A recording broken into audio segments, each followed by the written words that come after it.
guy tried helping him out. You can smell the clutch now. I nearly burnt it out. He had these like snow plough things and they didn't work. And then two other guys have just come, so three of them have just rocked it and managed to get out. So we're out of here now. Gonna get back, take the dog out. She's going mad. She's not had a walk. And we'll carry the video on there. Yeah, might as well carry it on there. It's a bit jumpy, this, isn't it? Shit, jowls going and everything. What a day.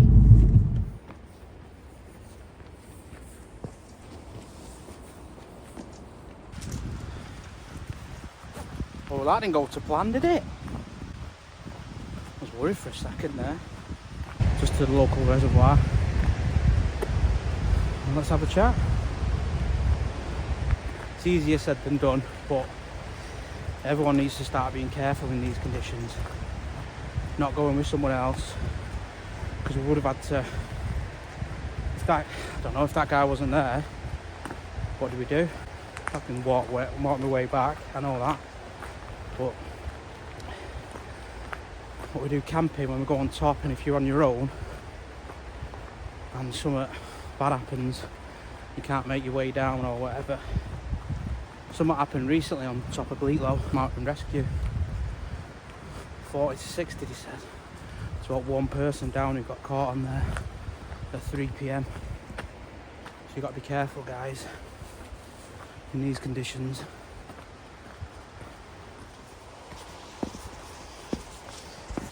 It's hard to get content out when you're only doing camping.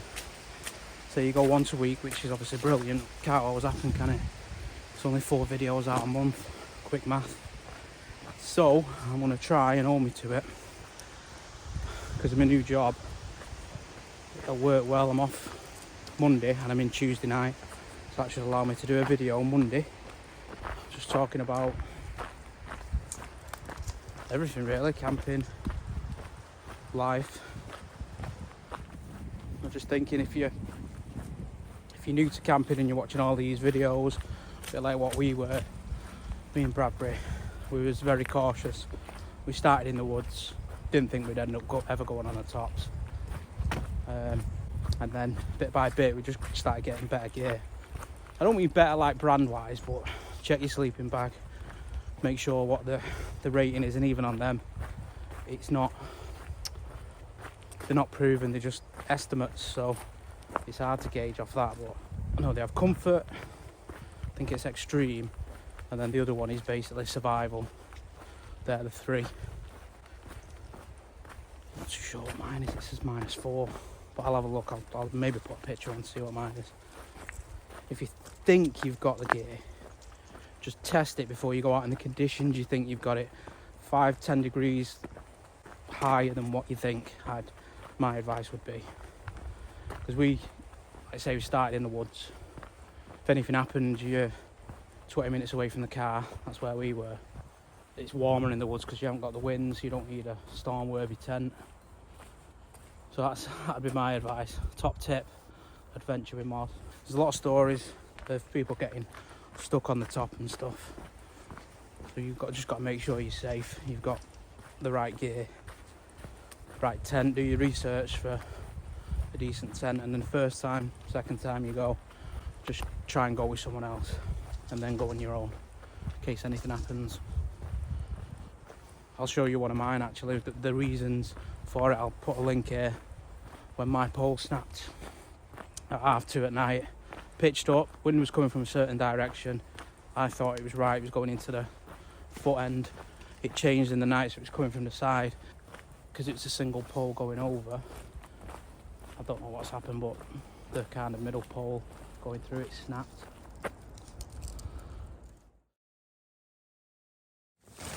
Right, it's 2 o'clock. In a bit of trouble here. Tent's falling apart. For fuck's sake. Pole's come off. Trying to get it back on. There's some mad winds.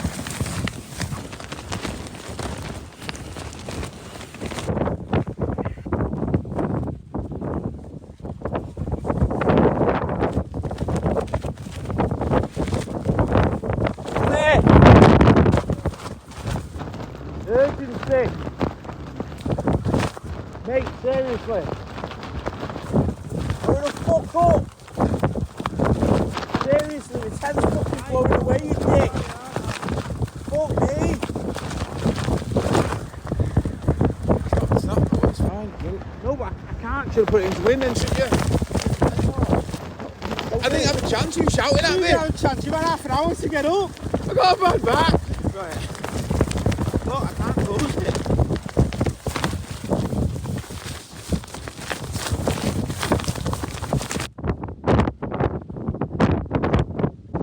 All you doing is putting your fucking shoes on! Fuck me, Bradbury.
Mate, I've got my handful here.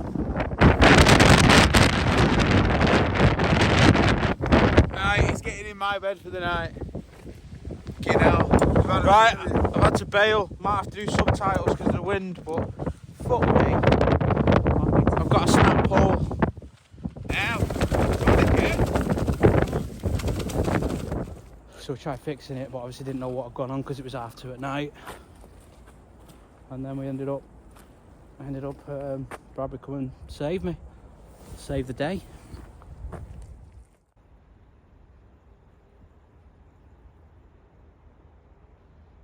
It's nearly a full moon, that. It's looking good. So what 4-season tents would you recommend? Bradbury's got the Terra Nova Laser Compact AS1. I think that's a mouthful. And then I've got the Falraven, I'm sure that's not how you pronounce it, the Falraven Abisko Light one. So that's what we'll take in 40-50 mile an hour winds. Probably be okay. Plus, but if it's, as you said, if it's anything approaching 50, we probably won't go. You don't want to risk it. Or if you do, like I said, just make sure you're close to the car, because we've been doing some big walks, 2-3 hours on the tops. You don't want to be doing that on the way back.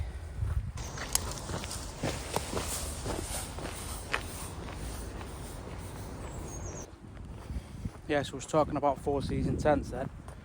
I seen a question on a Facebook post, and they was asking about 4-season tents. What's the best budget one? And it's difficult really, because it's hard to get a budget tent for that's 4-season under 300, I'd say. The best one, my advice, and Bradbury's got it, he has, but he's just sold it to George, so you'll see it on the channel, is the Helm Compact One. Its retails for about $220, but you can get it for 200. So I just contradicted what I've just said before. My advice would be that. I've seen it out. It's great in the wind. I think it's like a 3+ season, but I'd take it in snowy conditions, maybe not blizzards.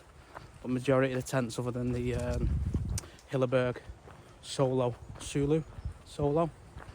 let me know how it's pronounced. Majority of these will be talking about gear, maybe other stuff, but good to talk, innit? So I'll try and get them done Monday, edited and sent out for Tuesday, and then in between all them I'll throw a camp in and we'll have content for that. So this will be probably more trying to engage with the audience, asking questions, see what their advice is. because I've only been doing it for 2 years. I've got experience in that, but there's other people out there who've got more experience who can advise on me.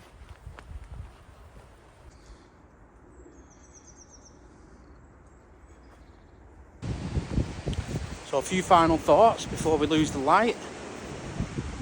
Talking about kind of going out when it's dangerous and stuff. There's a lot you've got to think about, really. A hell of a lot. So you've got to look at where you're going. Do you know you're going to get a signal to try and do a recce? You've also got to understand that even if you find somewhere flat and it's froze, which we've not yet, how do you get your pegs in?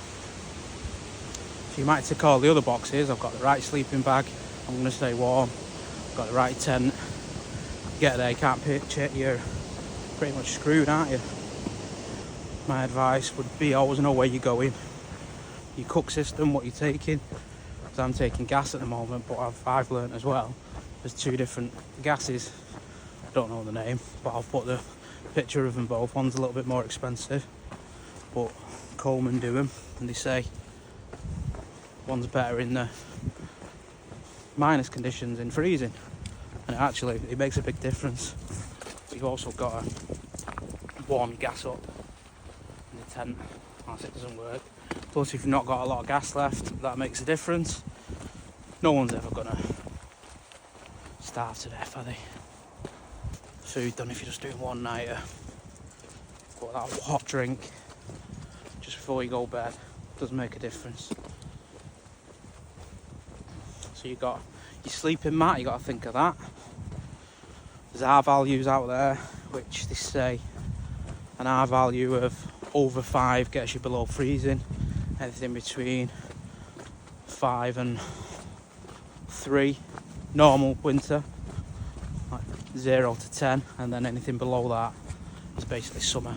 Because even in summer, I've had some of the coldest nights in summer because I've took no down jacket, sleeping bag, quilt, which is plus 10, and had some of the coldest nights doing it that way. It's all about preparing. This will keep me warm. Oh yeah, so I forgot to say while I was on top as well, if we did get stranded there, the car was saying it was -4. So what would he have done? Could walk back to Gloucester, which is 4 hours. So I would have got there, but would have been stranded.